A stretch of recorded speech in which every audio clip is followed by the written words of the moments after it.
Hello students, कैसे हो आप लोग? बेटा ठीक हो? तो हम लोग कर रहे थे idioms and phrases.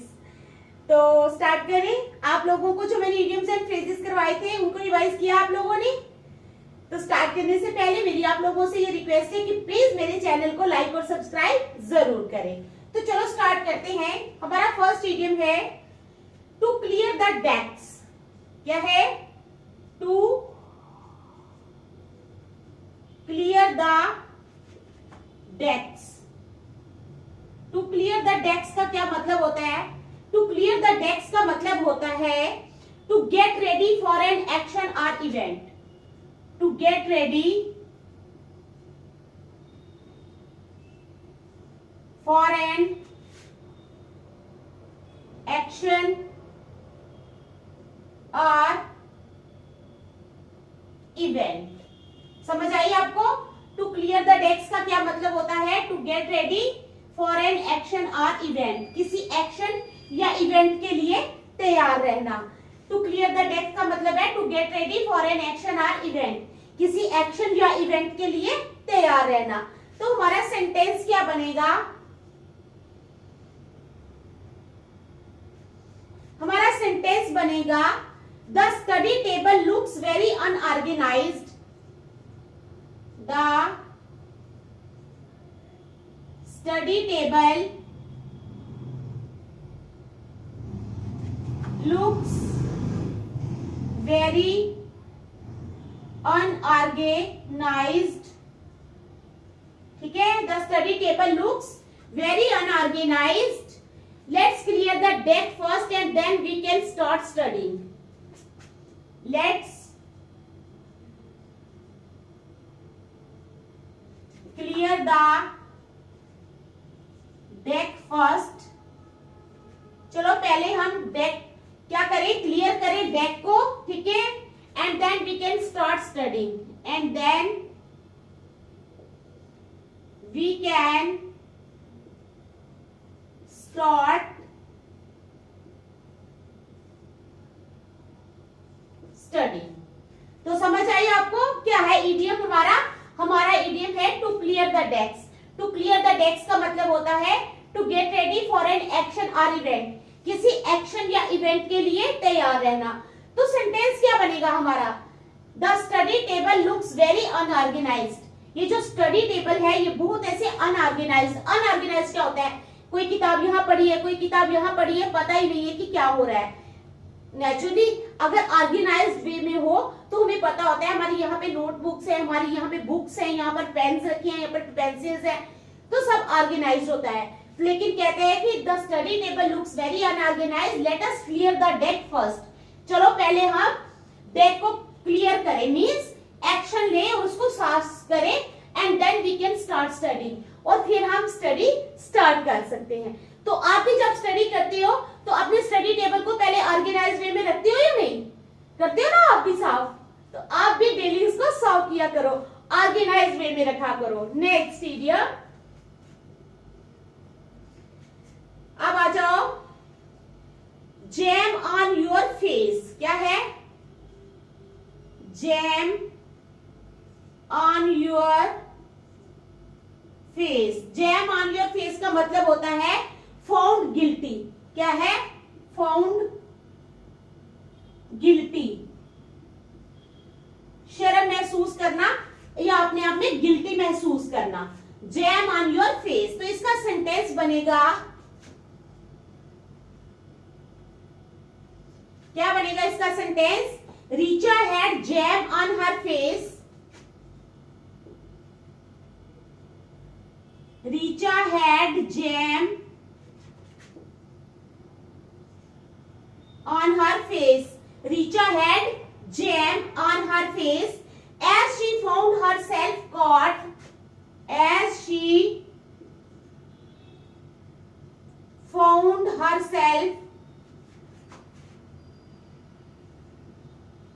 caught. As she found herself caught by the manager.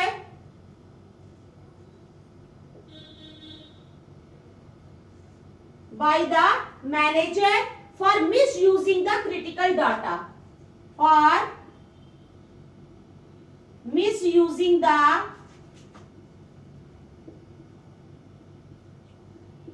Critical data. तो आपको समझ आ गई सेंटेंस क्या है। हमारे पास है jam on your face means found guilty, किसी भी चीज को लेकर अपने आप में गिल्टी महसूस करना। तो सेंटेंस है Richa had jam on her face means Richa was feeling very guilty. Richa had jam on her face का क्या मतलब, रीचा गिल्टी महसूस कर रही थी। क्यों? As she found herself caught by the manager, उसने क्या किया, अपने आप को मैनेजर के द्वारा जब वो पकड़ी गई for miss using the critical data, वो क्रिटिकल जो डाटा था जो संभाल के रखना था उसको मिस यूज कर रही थी। तो जब मैनेजर ने उसको पकड़ लिया कि वो डाटे का मिस यूज कर रही है तो वो अपने आप में गिल्टी फील करने लगी। समझ आ गई? चलो नेक्स्ट इडियम। नेक्स्ट इडियम है हमारे पास jersey justice, JERSEY jersey, JUSTICE justice. Jersey justice का मतलब होता है very severe justice, very severe justice. Jersey justice का क्या मतलब होता है, वेरी स्वीयर जस्टिस। तो इसका सेंटेंस क्या बनेगा, इसका सेंटेंस बनेगा 2 years of ban for the player, 2 years of ban for the player, 2 years of ban for the player for breaking such a tribal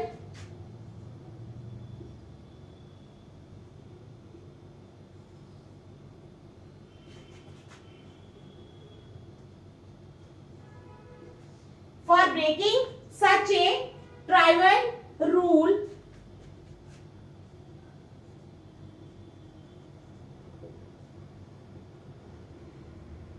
that sounds like 2 years of ban for the player for breaking such a tribal rule that sounds like Jersey justice to me।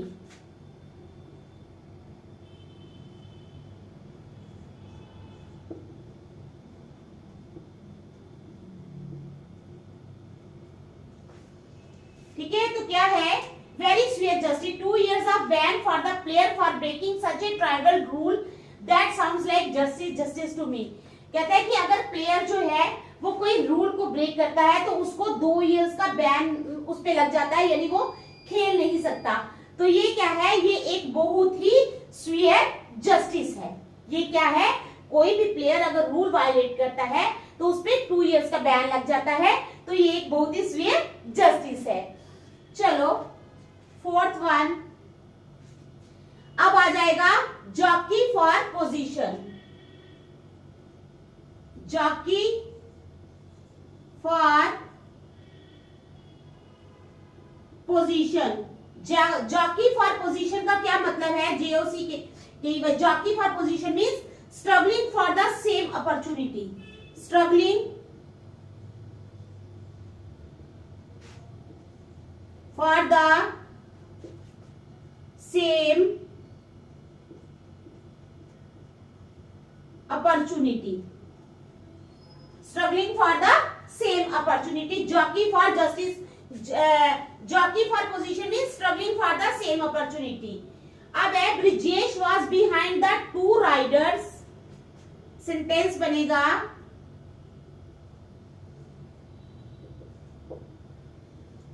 Brijesh was, क्या बनेगा sentence, Brijesh was behind the 2 riders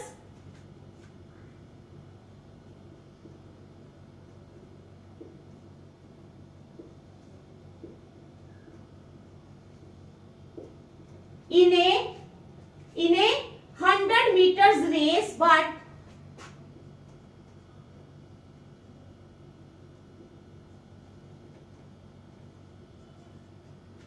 in a 100 meters race but he was jockeying for position, but he was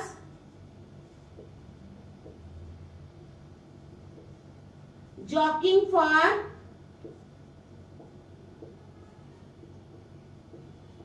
position. तो क्या है हमारे पास, jockey for position means struggling for the same opportunity, same opportunity के लिए struggle करना। तो हमारा सेंटेंस बनेगा Brijesh was behind the two riders. Brijesh जो था वो दो राइडर्स के पीछे था, किसमें, इन्हें 100 मीटर्स रेस में, but he was jogging for position, लेकिन वो स्ट्रगल कर रहा था सेम अपॉर्चुनिटी के लिए। ठीक है, समझ आ गई। तो देखो फिर नेक्स्ट करते हैं।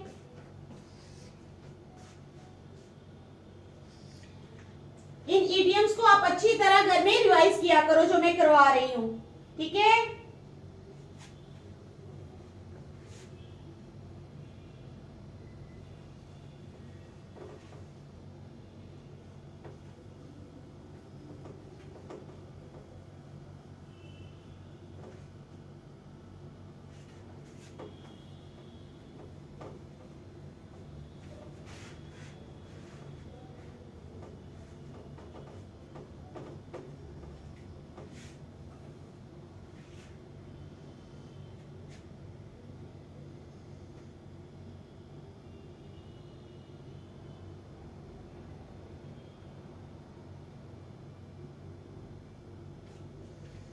तो चलो 5th नंबर पे है हमारे पास, to change colour, to be nervous or frightened. To change colour का क्या मतलब होता है,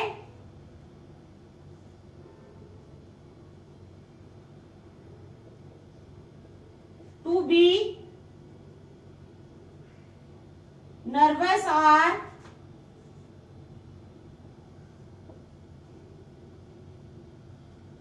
फ्राइटेंड। क्या है, टू चेंज कलर का मतलब होता है टू बी नर्वस और फ्राइटेंड, नर्वस हो जाना या डर जाना, टू बी नर्वस और फ्राइटेंड। तो सेंटेंस बनेगा she change colour, she changed colour, उसने अपना कलर चेंज किया, यानी वो नर्वस हो गई। When a guy caught her stealing a, when a guy caught her stealing a pen in the stationery shop, pen in the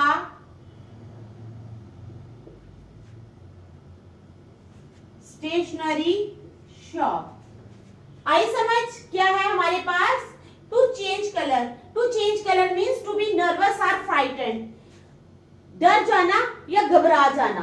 तो हमारा sentence क्या है, शी चेंज कलर, वे डर गई।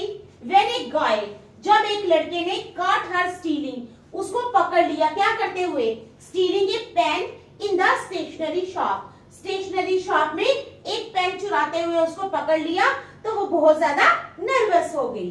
Next idiom, joint eight the hip, very closely connected and think the same way. Joint eight the hip क्या है, joint eight the hip का मतलब होता है, क्या मतलब होता है, very closely connected,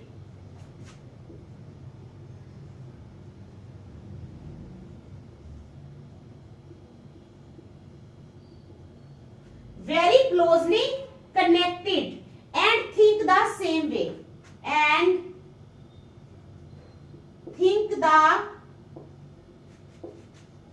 same way।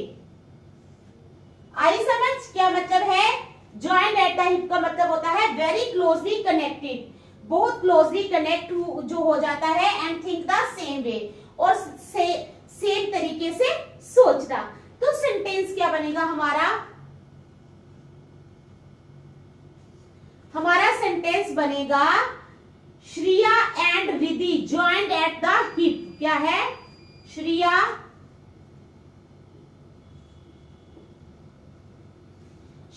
And Riddhi, ठीक है,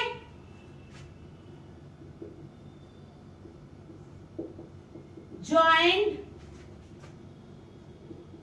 eight the hip Shreya and Riddhi joined at the hip. They always have the same opinion.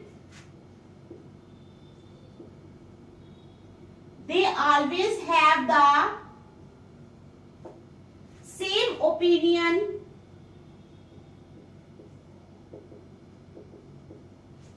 Shreya and Riddhi joined at the hip. They always have the same opinion for all the critical matters. For all the critical matters. ठीक है, समझ आई? क्या है हमारे पास? Joint at the hip. Joint at the hip का मतलब होता है very closely connected and think the same वे।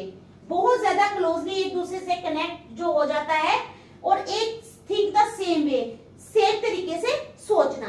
तो सेंटेंस क्या बनेगा? Shreya and Riddhi joint eight the hip means Shreya और रिद्धि जो हैं वो बहुत ज्यादा क्लोजली कनेक्टेड हैं। ठीक है, they always have the same opinion for all the critical matters. कितने भी क्रिटिकल मैटर्स हो जाएं तो उनका हमेशा जो है दोनों का जो ओपिनियन होता है, दोनों का विचार, मत जिसको बोलते हैं, वो हमेशा सेम रहता है। तो चलो नेक्स्ट 7th इडियम अब है to bite the dust. To bite the dust.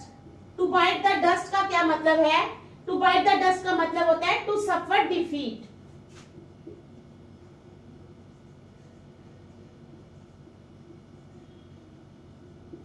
यानी हार जाना, टू सफर डिफीट। तो सेंटेंस क्या बनेगा? सेंटेंस क्या बनेगा इसका? इसका सेंटेंस बनेगा Carrie's career bit the dust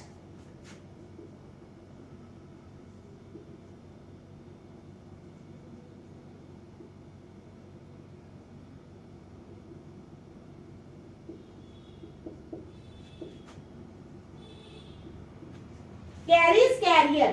ठीक है, Carrie's career bit the dust when she lost her job. When she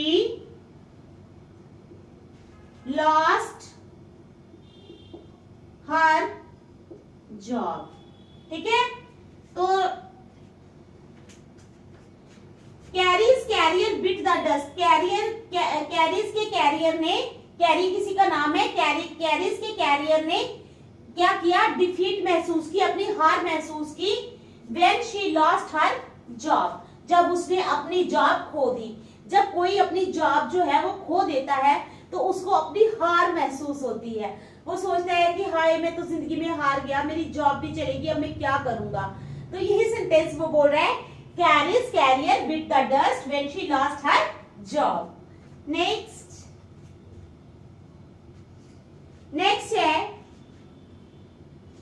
jump down someone's throat. Jump down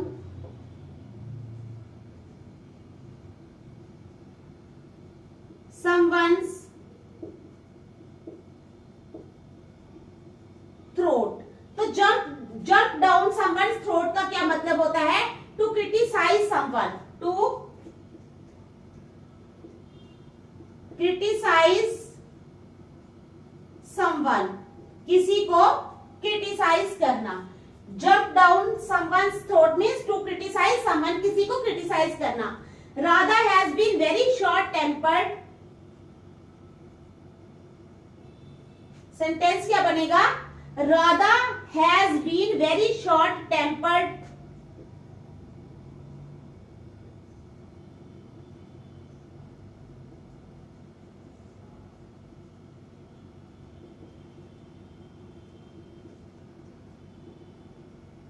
Radha has been very short tempered. ठीक है, राधा जो है वो बहुत शॉर्ट टेम्पर्ड है, यानी शॉर्ट टेम्पर्ड में जिसको ज्यादा गुस्सा आ जाता है। Recently jumping down my throat every time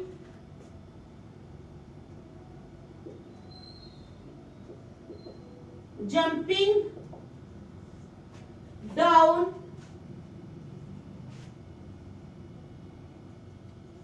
my throat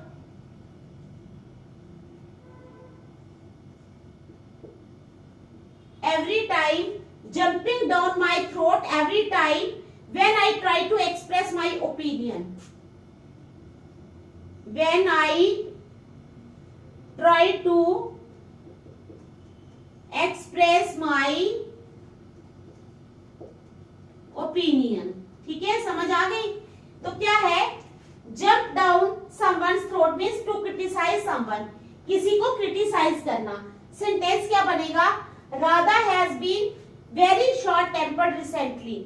आजकल राधा जो है वो बड़ी शॉर्ट टेम्पर्ड हो गई है, यानी उसको बहुत जल्दी गुस्सा आ जाता है. क्या आ जाता है, गुस्सा आ जाता है.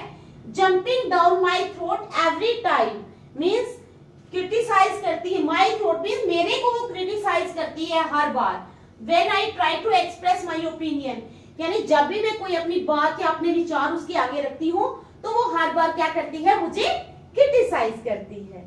तो देख लो इसको. फिर नेक्स्ट चलते हैं, 2-3 और करेंगे.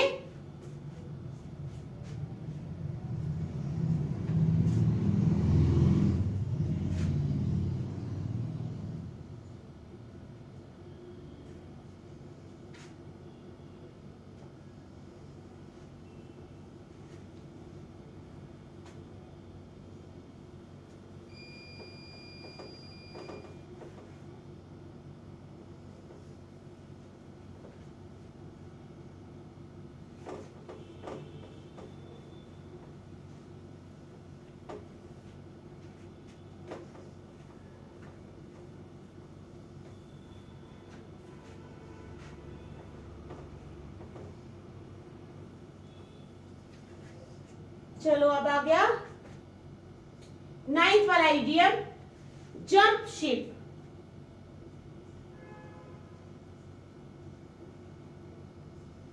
जंप शिप का मतलब होता है to leave a post or position. क्या है, to leave a post are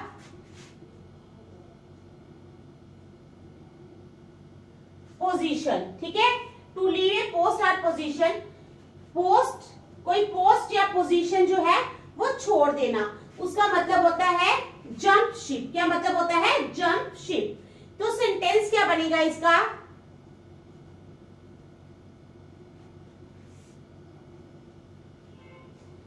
sentence बनेगा the employees were extremely unhappy.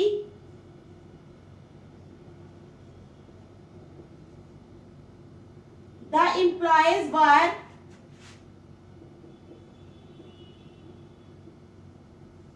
extremely unhappy. जो एम्प्लॉयज थे वो पूरी तरह से अनहैप्पी थे. ठीक है, विद द न्यू पॉलिसी. क्या है, with the new policy. The employees were extremely unhappy with the new policy, so they all jumped ship. So they all jumped ship. क्या किया उन्होंने, so they all jumped ship as soon as other job opportunities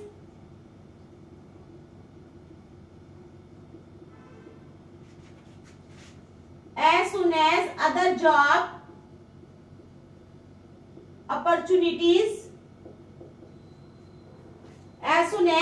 job opportunities opened up. ठीक है, समझ आ गई आपको sentence की. क्या है sentence, jump ship means to leave a post और पोजीशन. सेंटेंस बनेगा the employees were extremely unhappy. Employees जो थे वो पूरी तरह से अनहैप्पी थे with the new policy, new policy के साथ. So they are jumped ship. इसलिए उन्होंने क्या किया, पोस्ट अपनी जो जिस पोस्ट पे वो थे एम्प्लॉयज, उन्होंने अपनी पोस्ट जो छोड़ दी. As soon as other job opportunities opened up. जैसे ही उनको दूसरी जॉब अपॉर्चुनिटीज दिखाई दी, मिली, सामने आई, तो उन्होंने सोचा कि नहीं, इसके साथ हम अनसेटिस्फाइड है, इस वाली जॉब या पोजीशन को छोड़ देते हैं, तो दूसरी जॉब अपॉर्चुनिटीज की तरफ हम चले जाते हैं. ठीक है, चलो नेक्स्ट.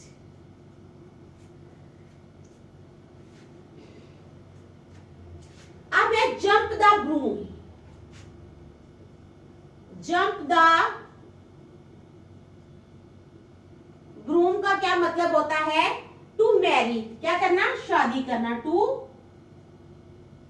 मैरी। तो सेंटेंस क्या बनेगा?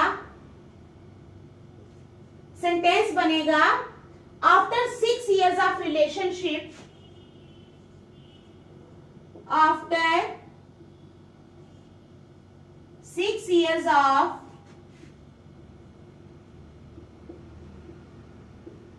रिलेशनशिप, 6 साल की रिलेशनशिप के बाद, ठीक है, after 6 years of relationship, Radha and Rishi have decided,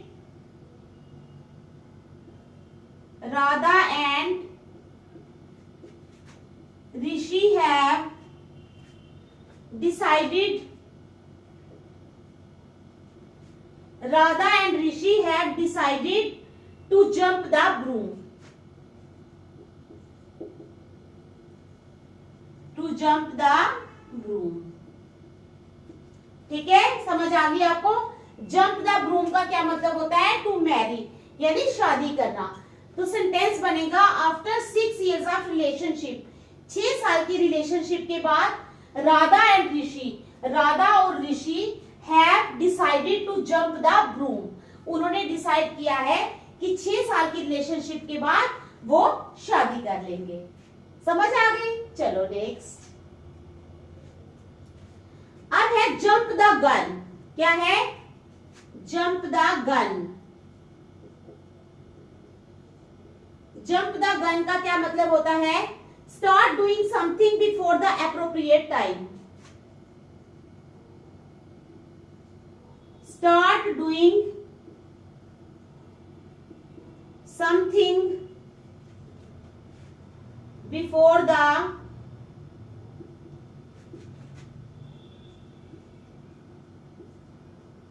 appropriate time, ठीक समय से पहले ही कुछ करना स्टार्ट कर देना। तो क्या है हमारे पास? जंप द गन में स्टार्ट डूइंग समथिंग, कुछ स्टार्ट कर देना, start doing something before the appropriate time. अभी टाइम एप्रोप्रिएट नहीं है, फिर भी कोई चीज स्टार्ट कर देना। हमेशा होता है ना, कोई नई चीज करना चाहता है तो वो हमेशा टाइम देखता है कि इस टाइम पे मैं स्टार्ट करूं, मेरी चीज जो है वो सक्सेसफुल होगी। तो यहाँ पर है जंप द गन में start doing something before the appropriate time. तो हमारा सेंटेंस क्या बनेगा? हमारा सेंटेंस बनेगा Awadhesh jumped the gun by deciding,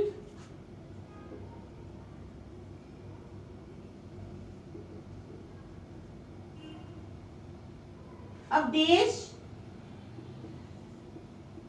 jumped the gun, Avdesh jumped the gun by deciding to marry with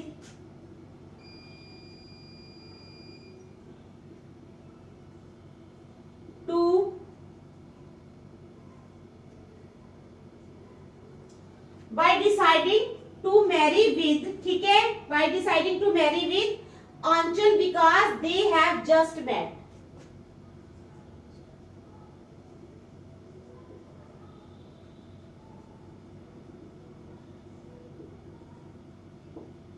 Because they have just met. तो समझ आ गई? Awadhesh jumped the gun, यानी अवधेश ने क्या किया? कहा कि वो शादी करेगा by deciding to marry with Aanchal because they have just met. क्योंकि वो अभी अभी मिले हैं तो उसने डिसाइड किया कि वो शादी करेगा। यानी शादी करने के लिए पहले मिलना, एक दूसरे को समझना जरूरी होता है, अप्रोप्रिएट टाइम का वेट करना होता है। तो उसने क्या बोला? Awadhesh jumped the gun, Awadhesh ने कहा नहीं, हम अभी अभी मिले हैं, हम अभी अभी ही शादी कर लेंगे। तो ये थे इडियम्स एंड फ्रेजेस जो मैंने आज आपको समझाए। तो आप प्लीज इनको घर में अच्छी तरह से रिवाइज करना। नेक्स्ट हम कल करेंगे। बाय।